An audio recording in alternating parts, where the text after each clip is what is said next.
Jack and Mel weigh in. So, yes, super pleased to be joined on the Super Rad MMA show by the legend, Jon Fitch. So, John, how you keeping, brother? Pretty good. Good. Snug as a bug, I guess. Yeah, how is things or how are things in San Jose when it comes to the coronavirus at the minute? Are you sort of all on lockdown or? It's the schools are closed. I just got word the other day that the schools are closed till May 3rd at least, I think, or something. Cool. The stores are still open. You drive around and there's some people out. It doesn't seem like it's too like Orwellian type like lockdown situation at all, but it's a little eerie. It's kind of like early Sunday morning all the time. Yeah, that's what we have here. I mean, our shops have all been raided to within an inch of their life, and I had to go out and get a few bits earlier, and it was sort of like one in, one out in the shops now, which is probably a good thing. Probably a good thing. They've kept people from rushing into places, and they've put limits on certain items. You can only buy so many at a time. But for the most part, I think there's plenty of supplies. There's plenty of stuff around. Yeah, it's not like people need 300 rolls of toilet roll, but they're doing it anyway. So, John, you have 17 years, 18 years experience in the cage. You also have a podcast, Jon Fitch Knows Nothing, so people should definitely check that out. I've got a few podcasts. Oh, do you? Yeah, I have an MMA podcast I do with Jason Burmis on Mondays called Mixed Martial Mindset. I've been doing that for about 6 months or so now. I have a podcast with my comedian friend Chris Tinkle. It's called Fitch and Tinkle Smash Everything. Awesome. And where can you find all those? You can find them. The one with Jason Burmis is on YouTube. I have another one on YouTube called Red Pill Smash Brothers. I have the one with Tinkle is on iTunes and Spotify and the usual places you can listen to them. But mine is on the usual listening places, and you can watch it on YouTube also. Perfect. So, cool. Retired, not retired? That's the big question. It depends on if it's a good fight. Like, what is it? Like, I haven't lost since 2014. I arguably beat Rory, and it should be the welterweight world champ. There's not really many other guys out left to challenge for the title. Like, I mean, come on, I've been around a long time. Make it interesting. Like, it's a fight for the title or a fight to get the title shot. Something. Yeah, we watched that fight live. We are the sad people that stay up to 6 and 7 o'clock in the morning, and we both scored it your way. And we're not just saying that because you're on the podcast, because we could easily just avoided that altogether. But we agreed that you had edged it. And it must be very frustrating. It's very frustrating, and to win on the only scorecard that the judges picked a winner. It's annoying also. Yeah. So obviously with that fight, is that a fight that you'd like to get back? Like, would you rerun that if the option was there? For the belt, like not a 3-round non-title, I'm not really interested. I mean, at this point in my career, it's give me the big fight and give me what am I doing here? Are you still training in AKA? From time to time. I went in a few weeks ago before the lockdown stuff started to kind of get back into shape, to start looking to see what was out there, and then this stuff started happening, and I'm just dealing with this right now. Are you still under contract with Bellator, or are you? I have 3 fights. I think I have 3 fights still with them. Yeah. It's sort of title and that too. Like, I mean, do I want to go to Russia and fight somebody, for a title over there? Like, I don't know. Like, if it's not like appealing, if it's not a big fight here or big money somehow, like, yeah. Well, we were actually, one of the questions we were going to ask you, and we might as well jump into it now, was obviously you fought in World Series of Fighting, or PFL. With the format there is now, and you kind of answered the question, I suppose, but one of the questions we we're going to ask you was, does that $1 million tournament structure actually appeal to you? Obviously, if you're under contract, it's kind of ruled out. But what do you make of that structure for fighters? It's a disguise. It's a glass ceiling. It traps you in and it caps your salary. You'll never ever earn more than the $1 million. Yeah. Conor, for someone like Conor McGregor to fight and sign under that contract in that tournament, that'd be really bad for him. Yeah. Right? Because his value is way above what they're ever going to pay. So that idea of a tournament structure and a big payout at the end of it, I think that's great for up and comers. I think it's a great way to get yourself started, get yourself some funding to get your training started and going from winning that tournament. But I mean, it's just the restraints that are placed on the market because of the UFC's dominance, because the UFC's monopoly over the sport, over the it's not even a sport the way they run it. It's pro wrestling. It's a business. Yeah. Their production. That's what it is. It's a production. Yeah. So again, you're sort of touching on you're doing this interview for us, John. It's brilliant. This is what we were actually going to talk to you about, which was you've obviously. We'll not get into the details, but your issues with the UFC have been well documented, and as you said, there's a production side of it or a business side of it, and the only fighters like Conor McGregor or arguably up until yesterday, Jon Jones, they were the ones that sort of had the ball in their court. What does it mean? Not even though those guys have the biggest names, and those guys get robbed the most. They have the most amount of money taken from them compared to all other fighters. Like when somebody put out a list of the top 10 guys and what they've earned without pay-per-view points from the UFC as standard pay. Mm-hmm. And it was laughable. You're talking about guys like GSP and whatever making like $11 million total. That's without the pay-per-view, but still that's a joke. Like these guys should be making $10 to $15 million guaranteed per fight. Yeah. Easily. The money's there. These guys are being robbed, hands down being robbed. The fact that Conor McGregor, when he fought Floyd Mayweather, ended up giving the UFC like 25 to 35% of what he made for that. So that he could take the fight. And he legally didn't have to. Like he could have fought him in court. Like he doesn't need the UFC. Conor McGregor can go and do shows in Ireland by himself. He can make the Floyd Mayweather money. He doesn't need them. But like they got these contracts that just lock them in, and they can never get free of them, and they just get bitched out. Well, this is what we're going to talk to you about the difference fighting for, say, World Series fighting, PFL, Bellator, your home now. What's it like as a fighter? Do you find that you have more flexibility when it comes to negotiating contracts? And obviously, you don't want to go into too much. There's no flexibility in negotiating contracts. So they're take it or leave it contracts for the most part. You can haggle with them on little perks.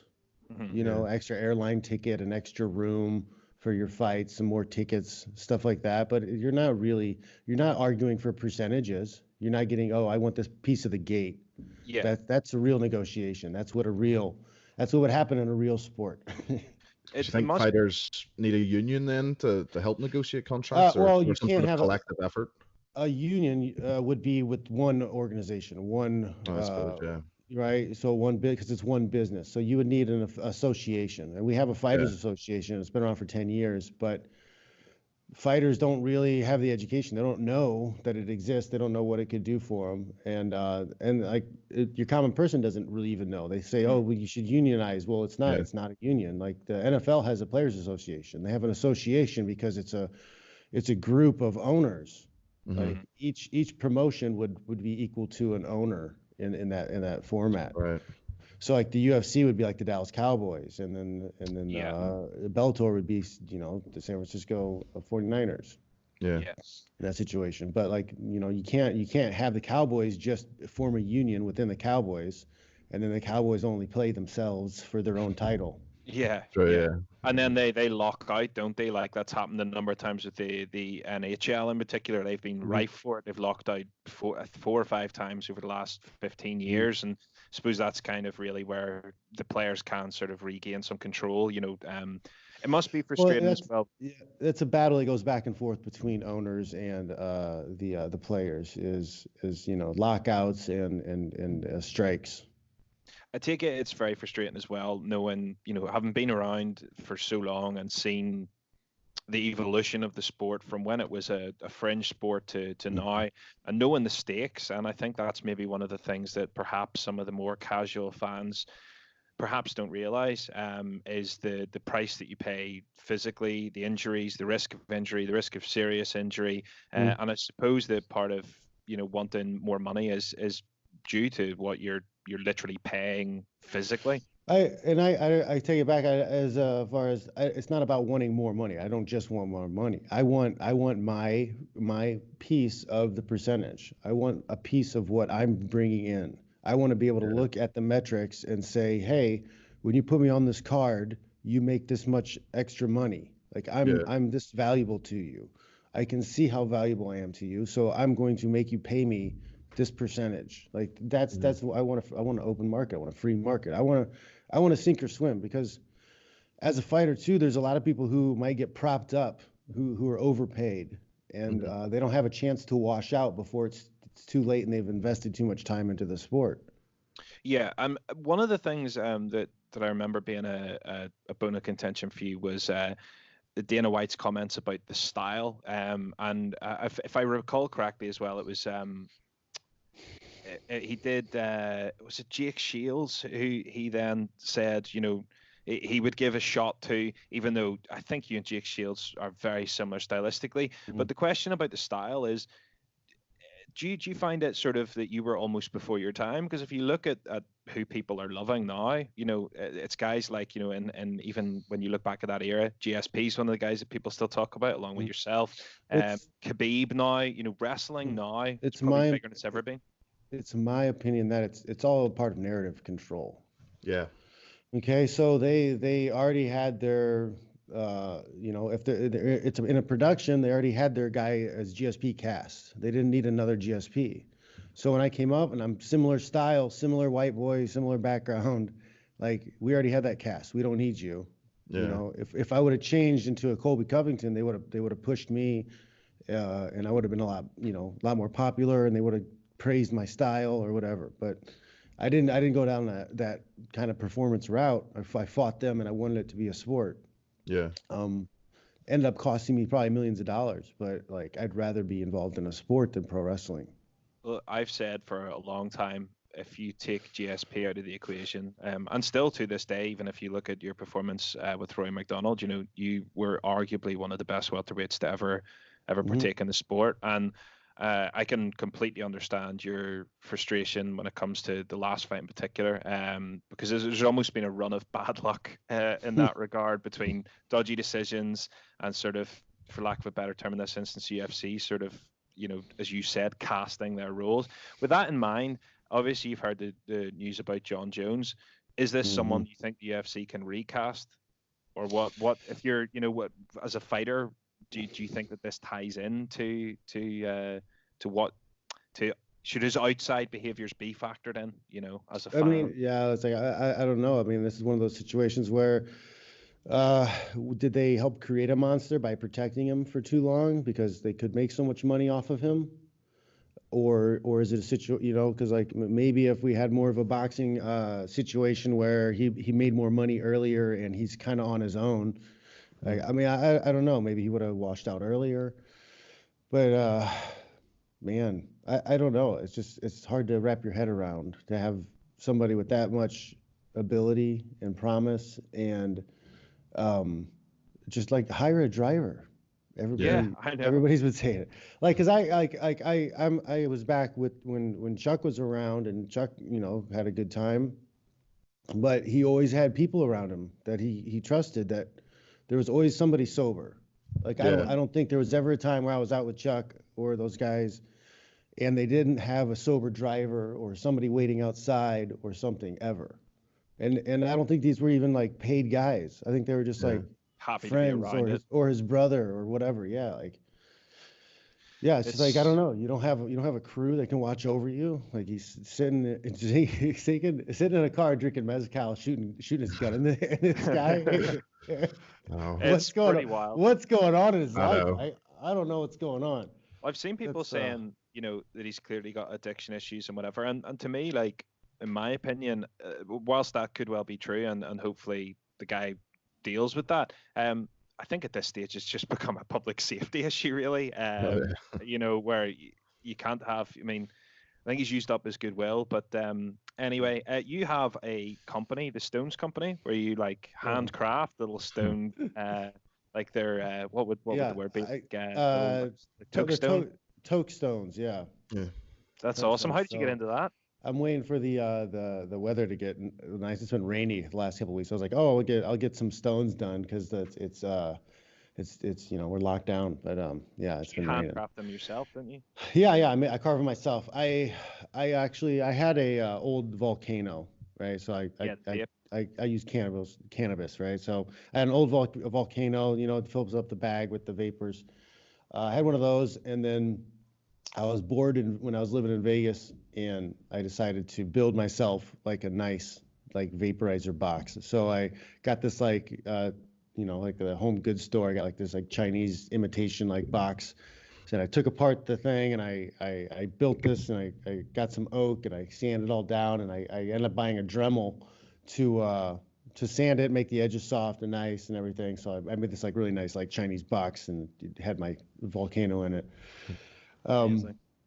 So that was cool for a little while, and then I noticed that the Dremel came with these little tips, and some of them had they were like diamond tip, and I was like, ooh, what do you do with that? So I was like, just seeing what I could cut up and carve with that. And then I remembered my buddy was trying to make these toke stones with river rocks, and he was using a drill and a masonry bit, and every third stone would explode from the heat. So I was like, I wonder if these diamond tip stones or diamond tip bits will cut through the stone better, and they did. And then I was like, it was so easy to cut through the stone and make the rocks. I was like, I started carving them and seeing if I could make different shapes, and then that just became a thing. And I started, I have one of these over here. I did this the other day, but I started making these out of old bottles. But it's oh no way! It's a bong. So I've got like a Jameson bottle. I turned into a bong also. get a proper 12 one and sell it to Connor. Yeah. You'd have to pour out the whiskey first, though. I wouldn't want to drink it. Yeah, absolutely. So with training in AKA, two questions about that. One is, what's it been like seeing the next generation come through like that? I mean, obviously, you've guys like Rockhold and DC, Khabib, and a host of others. What's it been like for you, who's been a part of the sport for so long, seeing that generation come through? It's a really good feeling to know that AKA is still such a powerhouse, because what we went through, just kind of building it, like so much went into a lot of different people coming together and creating AKA, and creating the way we train and how we train and the mindsets. So it's really cool. I actually have a book out. My book, Failing Upward: Death by Ego, is I released it like last year, and it's the first in a series, but the other books I've got a lot of work to do on. But I'm sharing my journals from like the early days. Oh, so amazing. When I first moved out and drove out to AKA, when I got my first bed from somebody, and just that whole process of coming out, figuring out workouts. We were going to CrossFit for a little while and figured out that was too much on our bodies, and we stole some of the workout stuff from there, and we put it into a bike workout. And it's just cool to go back through it and see some of the stuff we did. Like I don't know if I signed a contract until like the fight before I got into the UFC. So I had like 15 fights before I had ever even signed a contract. That's amazing. Like, it's a completely different time, and I must actually check that book out, because anything MMA related content wise I consume, and I'm fascinated by the workings of that, the older fighting style, where it wasn't so much like one gym, it was bits and pieces everywhere and everything. Nobody knew everything. You didn't have somebody who had a black belt in jiu-jitsu and fought in Muay Thai back then. It just didn't happen. So like some guys had to travel from different gyms, but that was one thing we really focused on at AKA, was bringing everything we needed into the gym. We didn't want guys gym hopping. So we focused a lot on that team. And I think a lot of us were ex-college wrestlers, and we found comfort in that type of structure. So we kind of pushed that. And I think it's successful. And I think a lot of other people kind of bid on that style. Well, sort of one of the only super teams that is still sort of, churning out champions and challengers on the regular. If you look at all the other gyms, sort of Jackson's and Couture, and I'll forget the name of the one up in Denver. But they've also no, it was before Elevation. Oh, yeah. But they've all sort of, they've had fits and starts and seasons. What do you think is, sort of kept AKA at the top of the game compared to some of these other teams? Man, it's I don't know. I think just we've been able to get along really well. A lot of the top guys were able to have a good time with everything. Keeping a lot of personal stuff out and just focusing on work and getting better in the gym. I think those are all things that have helped a lot over the years. And I was pretty lucky, I think, with that. Yeah. I don't know what the secret spell is. I don't know. A lot of it is, we recruit the right people, and then we make sure that we have similar mindsets with the people we're training with, and that seems to be working well for us. Well, just before we get on to quickfire questions and let you go about your day, one question that I do have is, Mel and I both had novice MMA fights, and the reason we did it was because we didn't want to be the guys that had a podcast that had zero knowledge. Never got of hit in the face. How much do you know about yourself if you've never been in a fight? That is 100% true, and I learned more.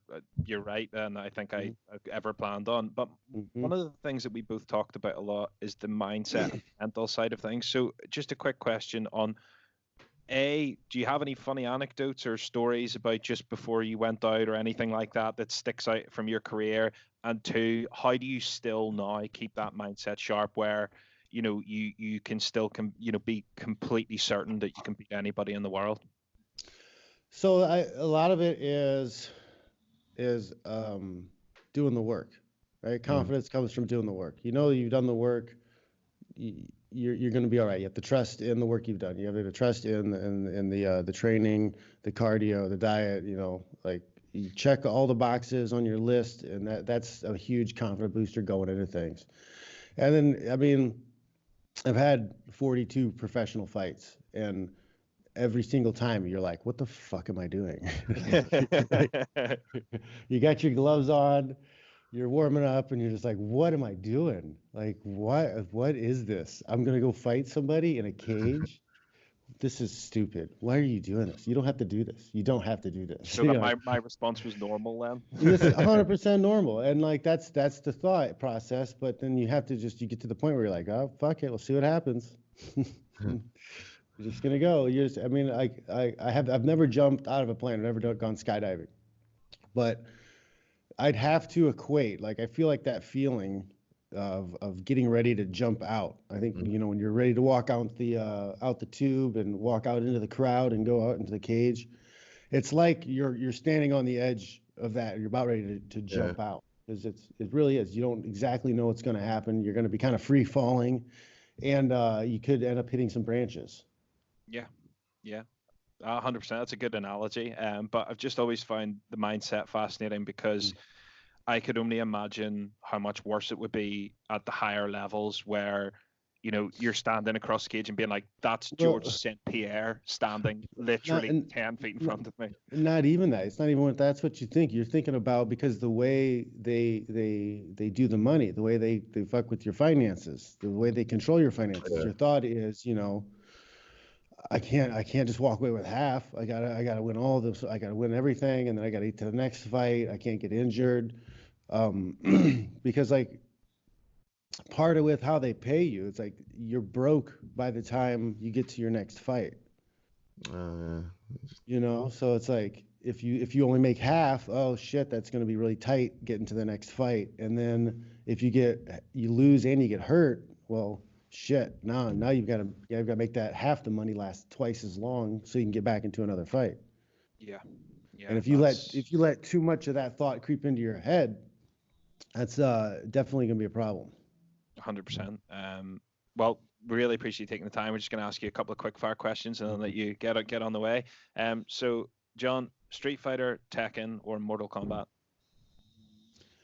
Oh man, it's a tough one because they're all good. Because Mortal Kombat was back in high school. Me and my friends, on a Saturday night before the internet, we would we would go to each other's houses and play each other.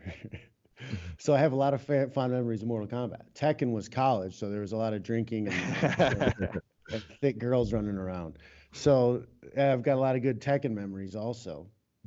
And then now with Street Fighter, I have the NES Classic, and I play that with my sons, right? So my 6-year-old kicks my ass in Tekken, or in Street Fighter now. So like, yeah, man, I can't pick one. It's like which generation. I don't know, because I really value that little bit of time I have with the kids playing games. College sounded pretty fun too. Yeah. Van Damme or Schwarzenegger? Man, old Schwarzenegger. Cool. Conan the Barbarian, Schwarzenegger. Yeah. No, I don't mean old as in like today. I mean like. Yeah. He's a little, yeah. I got to give him respect though. When that guy drop kicked him, did you see that in Australia? Yeah, he didn't even move.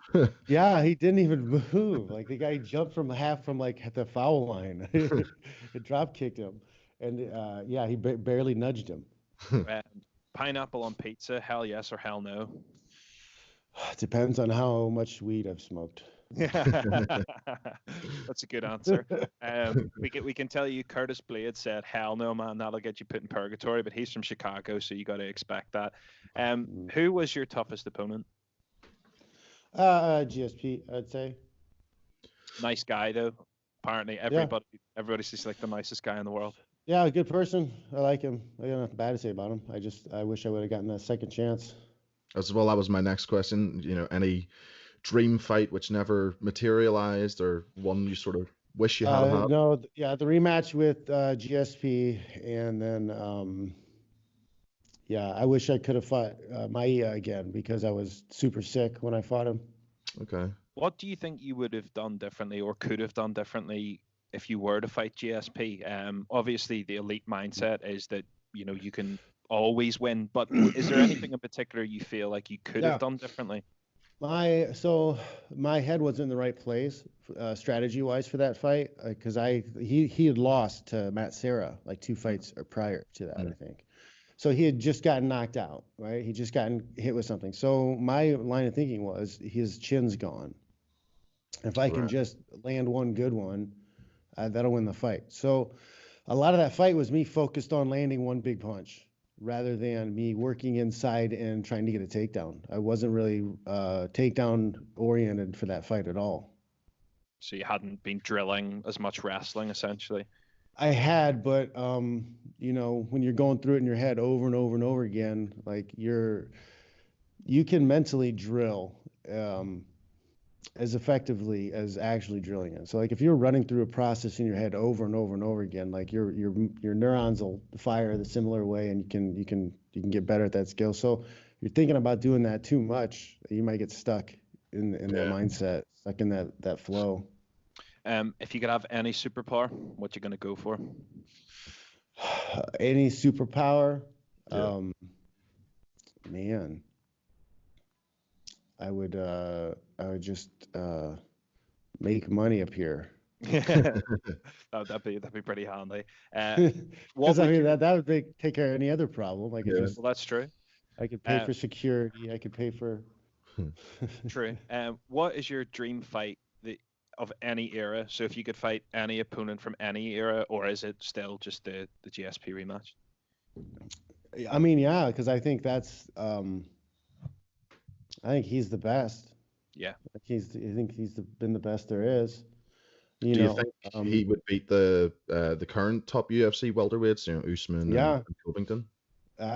because Yeah. it's a lot of it's pro wrestling, and a lot of the people who are ranked at the top, like they're ranked there because the company ranked them there. Yeah. Yeah. And one last question is: in 5 years, Jon Fitch will be Supreme Overlord. I love it. Absolutely love it.